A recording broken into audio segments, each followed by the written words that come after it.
Hello everyone, I am Ruchika from success CDs education. और आज मैं आपके लिए करंट अफेयर्स क्विज का नेक्स्ट सेशन लाई हूँ, जहाँ पे हम 1 से 15 जुलाई 2020 करंट अफेयर्स कवर करेंगे। इन्हीं करंट अफेयर्स को हमने एक फ्री पीडीएफ में भी कंपाइल किया है। उस पीडीएफ का लिंक डिस्क्रिप्शन बॉक्स में दिया गया है, वहाँ से आप इस फ्री पीडीएफ को डाउनलोड कर सकते हैं। So let us begin with the current affairs quiz.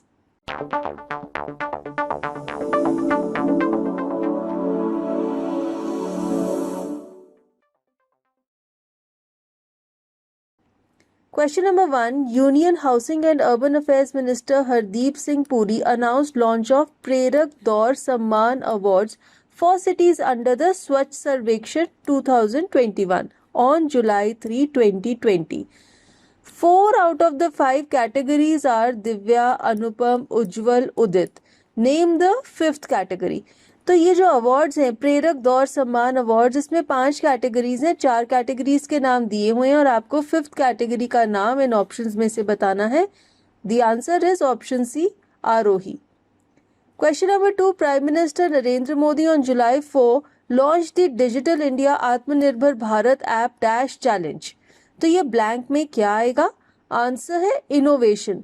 तो प्राइम मिनिस्टर नरेंद्र मोदी ने जो चैलेंज लॉन्च किया है उसका नाम है digital India Atmanirbhar Bharat app innovation challenge. Next question. The all India radio broadcasted its first ever news magazine programme in Sanskrit called dash on 4 July 2020. Answer है Sanskrit Saptahiki. Question number 4. The Indian Air Force has installed airborne locust control system on which of the following helicopters for tackling locust attacks? Agriculture section को बहुत harm हो रहा है, बहुत नुकसान हो रहा है बिकॉज ऑफ लोकस्ट अटैक। ये लोकस्ट एक तरह के मच्छर होते हैं जो कि सारी फील्ड्स को अटैक करके सारे क्रॉप को डिस्ट्रॉय कर देते हैं। तो इनके अटैक्स को प्रिवेंट करने के लिए इंडियन एयरफोर्स ने कौन से हेलीकॉप्टर पर ये airborne locust control system install किया है? आंसर है MI-17.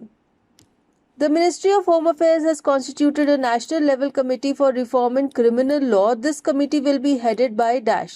तो हमें बताना है कि ये जो नेशनल लेवल कमेटी है for reform in criminal law, इसके हेड कौन होंगे? आंसर है Ranbir Singh. Prime Minister Narendra Modi on June 30 announced that the free grain distribution scheme under the Pradhan Mantri Garib Kalyan Ann Yojana will be extended till the end of dash. तो 30 जून को नरेंद्र मोदी जी ने announcement की कि PMGKAY के under free grain distribution scheme कब तक extend की जाएगी? आंसर है नवंबर एंड तक। Whose birth anniversary was observed as Doctors Day on July 1? तो 1 जुलाई को किनकी बर्थ एनिवर्सरी को डॉक्टर्स डे के रूप में सेलिब्रेट किया जाता है? आंसर है बिधान चंद्र Roy. What is India's rank among 166 countries in the 2020 Sustainable Development Goal Index? Answer is 117. तो 166 कंट्रीज में से इंडिया का रैंक है 117. Which country has topped the 2020 Sustainable Development Goals Index? तो इसी इंडेक्स में टॉप पर यानी कि नंबर 1 पर कौन सी कंट्री है? Sweden. Dash will set up terminal to import liquefied petroleum gas in Bangladesh in a joint venture with Beximco LPG. Answer is Indian Oil Corporation. India will construct the 600 megawatt Kholongchu joint venture hydroelectric project in dash. तो ये जो 600 megawatt का joint venture hydroelectric project है, ये भारत किस देश में बनाएगा? आंसर है भूटान में। Dash has been appointed as India's next permanent representative to the United Nations. The answer is Indra Mani Pandey. अब हम देखते हैं question number 13. Which G7 country has announced a phase out of coal-fired power by 2038 and nuclear power by 2022? तो इनमें से कौन सी G7 country ने announce किया है कि वो कोल फायर्ड पावर की यूजेज 2038 तक बंद कर देगी और न्यूक्लियर पावर की यूजेज 2022 तक बंद कर देगी? आंसर है Germany.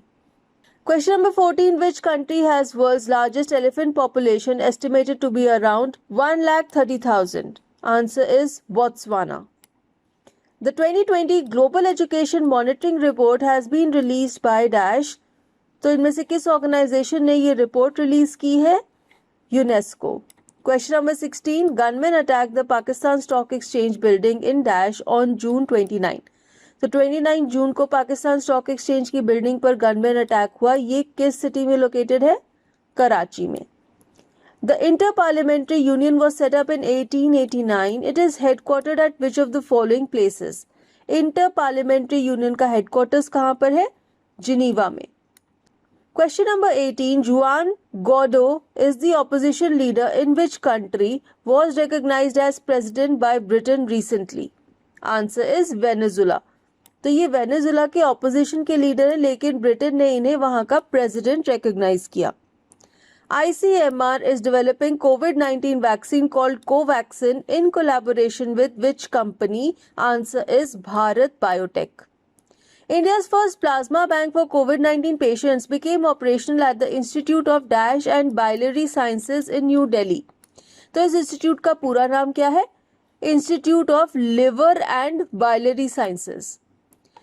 Phobos is the moon of which planet? Answer is Mars. Question number 22. India's Dash won the £5,000 Commonwealth Short Story Prize for 2020 for The Great Indian Tea and Snakes. Answer is Kritika Pandey. What is the rate of interest for Sukanya Samriddhi account scheme for July to September 2020? जुलाई to सितंबर 2020 के लिए Sukanya Samriddhi account scheme का rate of interest क्या है? 7.6%. Food processing minister Harsimrat Kaur Badal on June 29 launched the 10,000 crore rupee PM of Micro Food Processing Enterprises scheme. इस scheme में F का फुल फॉर्म क्या है? आंसर है फॉर्मलाइजेशन. तो ये स्कीम का नाम है PM Formalization of Micro Food Processing Enterprises. Dash will lead a cooperative development forum that will work towards promoting cooperative movement in the country and boost the rural economy. Answer is Suresh Prabhu.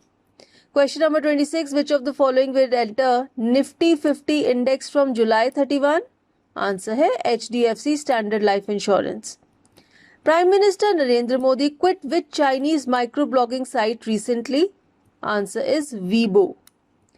Which airline on July 2 said it will give a 25% discount on the airfare to doctors and nurses till the end of 2020? तो इनमें से कौन सी airline ने announce किया है कि वो doctors और नर्सेस को एयरफेयर पर 25% डिस्काउंट देंगे? Indigo. Question number 29. Which company reported highest ever annual net loss of rupees 73,878 crore in Indian corporate history in 2019-20? तो इनमें से कौन सी कंपनी ने कहा कि उनका highest ever annual net loss हुआ है इंडियन कॉर्पोरेट हिस्ट्री में? आंसर है Vodafone idea. Which state announced a ban on sale of dog meat? Answer is Nagaland. Question number 31. Who among the following won the Chessable Masters online tournament on July 4th? Answer is Magnus Carlsen. Valentina Gunina of Russia is well known for which sport? Chess. Question number 33. All Indian Army personnel have been asked to remove Dash apps from their mobile phones by July 15.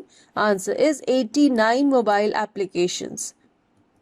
The Supreme Court recently ruled that persons with disabilities are also socially backward and entitled to the same benefits of relaxation as scheduled caste, scheduled tribes in college admissions. The decision was in response to denial of benefits by a college in which city? अब supreme court ने ये hold किया कि कोई भी person with disabilities है या उसे भी सोशली बैकवर्ड माना जाएगा और उसे भी रिलैक्सेशन के वही बेनिफिट्स दिए जाएंगे जो SC ST कैंडिडेट्स को दिए जाते हैं फॉर कॉलेज एडमिशन. ये जो फैसला है ये किस शहर में स्थित किसी कॉलेज ने जब डिनाई किया एडमिशन उस केस के रिस्पॉन्स में ये फैसला दिया गया है? आंसर है चंडीगढ़. तो चंडीगढ़ में एक कॉलेज है जहां पर एक किसी स्टूडेंट को जिसमें डिसेबिलिटीज थी उसे वो रिलैक्सेशन नहीं दी गई जो SC ST कैंडिडेट्स को दी जाती है और उसी के चैलेंज में सुप्रीम कोर्ट ने ये डिसीजन दिया. The Central Board of Secondary Education syllabus for classes 9 to 12 has been reduced by Dash this year due to the disruption caused by the COVID-19 pandemic. तो COVID-19 पैंडेमिक की वजह से CBSE ने classes 9 to 12 का syllabus कितना reduce कर दिया है? आंसर है 30%. Question number 36. Which Gulf country's parliament has decided to limit the number of Indian citizens staying and working there to 15% of its population? Answer is Kuwait. तो Kuwait ने ये decide किया कि कुवैत की पॉपुलेशन का सिर्फ 15% ही Indian population वहां पर आकर रह सकती है और काम कर सकती है. Dharma Chakra Day, which commemorates Buddha's first sermon to his 5 ascetic disciples, was celebrated on dash. Dharma Chakra Day कब मनाया जाता है? July 4. USA was India's top trading partner in 2019-20. What was the bilateral trade? तो भारत के top most trading partner थी USA और total bilateral trade कितने का था? आंसर है $88.75 billion. Indian Navy on July 8 announced completion of Operation Dash that was launched to bring back Indians stranded abroad during the COVID-19 pandemic. तो Indian navy ने कौन सा ऑपरेशन लॉन्च किया था टू ब्रिंग बैक इंडियंस जो कि abroad यानी कि फॉरेन कंट्रीज में फंसे हुए थे because of the covid pandemic, और ये ऑपरेशन रिसेंटली 8 जुलाई को कंप्लीट हो गया है. इस ऑपरेशन का नाम है समुद्र सेतु. David Pine has taken charge as the new envoy of which country to India? Answer is New Zealand. World Bank President David Malpass said on July 9 that Dash economies should extend a freeze on official bilateral debt payments by the world's poorest countries through 2021. Answer is G20. तो world bank के president David Malpass ने कहा कि G20 economies को official bilateral date को रोक देना चाहिए. जो डेट उन्होंने दुनिया की सबसे ज्यादा गरीब कंट्रीज को दिया हुआ है उसे वापस लेने का जो प्रोसीजर है वो उन्हें रोक देना चाहिए. In addition to Helen Clark, who will head the WHO's independent panel for pandemic preparedness and response formed on 9 July. 9 जुलाई को वर्ल्ड हेल्थ ऑर्गेनाइजेशन ने independent panel for pandemic preparedness and response setup किया है. उसके head है Helen Clark और एक और. तो वो इनमें से कौन है? आंसर है Ellen Johnson Sirleaf. Which of the following was returned to power in Singapore in the general election held on July 11? Answer है People's Action Party. The famous monument of Hagia Sophia is in which city of Turkey? Answer is Istanbul. और recently ये decide किया गया है कि 1934 में इस monument को एक म्यूजियम में कन्वर्ट कर दिया गया था. ऑल्दो ये एक मॉस्क था लेकिन अब वापस से इसे एक मॉस्क बना दिया गया है. Question number 45. Which country has asked metals company Norilsk Nickel to pay $2 billion in damages for spilling 21,000 tons of diesel fuel in the Arctic in May? Answer है रशिया. तो रशिया ने मेटल्स कंपनी नॉरिल्स्क निकल को कहा है कि $2 billion वो damages के रूप में पे करें क्योंकि उस कंपनी ने 21,000 tonne diesel fuel Arctic Ocean में बहा दिया जिसकी वजह से ऑब्वियसली पोल्यूशन हो गई है, water pollution. World zoonosis day was observed on dash. Answer is July 6. World zoonosis day was observed on July 6, 2020. Fauna and Flora International have warned that the change in the Dash law allowing for commercial farming of endangered species such as tigers and pangolins may boost the demand for rare animals in the world. तो ये organisation है Fauna and Flora International. इन्होंने ये कहा है कि किस country के लॉज में जो चेंज है, कमर्शियल फार्मिंग के लॉज में जो चेंज है जिसकी वजह से वो इंडेंजर्ड स्पीशीज जैसे कि टाइगर्स और पैंगोलिन्स की कमर्शियल फार्मिंग कर रहे हैं, उसकी वजह से दुनिया में रेयर एनिमल्स की जो डिमांड है वो बढ़ जाएगी. तो ये किस देश के लॉज में चेंज आने की वजह से इस ऑर्गेनाइजेशन ने ऐसा कहा? आंसर है म्यांमार. तो म्यांमार ने अपने लॉज चेंज किए हैं और उन्होंने ये सोचा कि वो commercial farming of tigers and pangolins को अलाउ कर. लेकिन फौना एंड फ्लोरा इंटरनेशनल का कहना है कि इस वजह से पूरी दुनिया में रेयर एनिमल्स की जो डिमांड है वो बढ़ जाएगी. Question number 48. Which of the following is acquiring general insurance company Raheja QBE? Answer है Paytm. Dash has been India's first airline to offer COVID-19 hospitalization insurance cover to its flyers. तो इनमें से कौन सी company air travel करने वाले अपने flyers को COVID-19 hospitalisation insurance cover provide कर रही है? आंसर है SpiceJet. Prime Minister Narendra Modi on July 10 inaugurated 750 megawatt solar power project in which state? तो नरेंद्र मोदी जी ने भारत के किस स्टेट में 10 जुलाई को 750 मेगावाट सोलर पावर का प्रोजेक्ट इनॉग्रेट किया? आंसर है मध्य प्रदेश में. So with this we come to an end of this session of current affairs quiz. Thank you for watching this. I hope you liked the video. If you liked it, do hit the like button, share it with your friends, and for more videos do subscribe to our channel Success CDs Education. Thank you.